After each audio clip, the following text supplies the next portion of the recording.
Hello साथीहरू, आज चाहिँ म मेरो एकदम फेभरेट फेस प्याक बनाएर लगाउँदैछु हैन। यसमा चाहिँ मैले 2 चम्चा दही, 1 चम्चा बेसन अनि थोरै मेथी पाउडर र फ्लेक्ससीड पाउडर राखेर फिटेको छु हैन।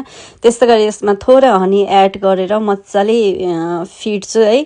अनि यो चाहिँ 10 मिनेट जति राख्छु यसलाई फिटेर। त्यतिन्जेलसम्म चाहिँ म यसो कपाल अगाडि नआओस् भनेर चाहिँ यसो रेडी हुन्छु गाइस हैन।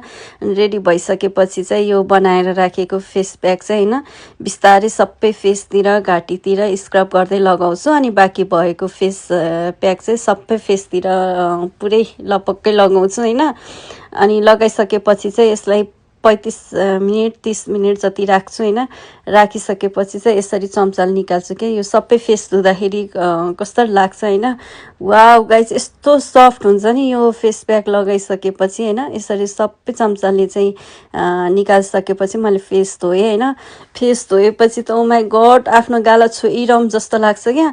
त्यसपछि मैले यो घरमै बनाएको राइस वाटरको टोनर लाउँछु अनि घरमै बनाएको यो मोइस्चराइजर क्रिम लगाउँछु हैन। यो चाहिँ मेरो नाइट केयर रुटिन हो गाइस हैन। यस्तो दामी हुन्छ नि गाइस। आजकल होम रेमेडीतिर गएर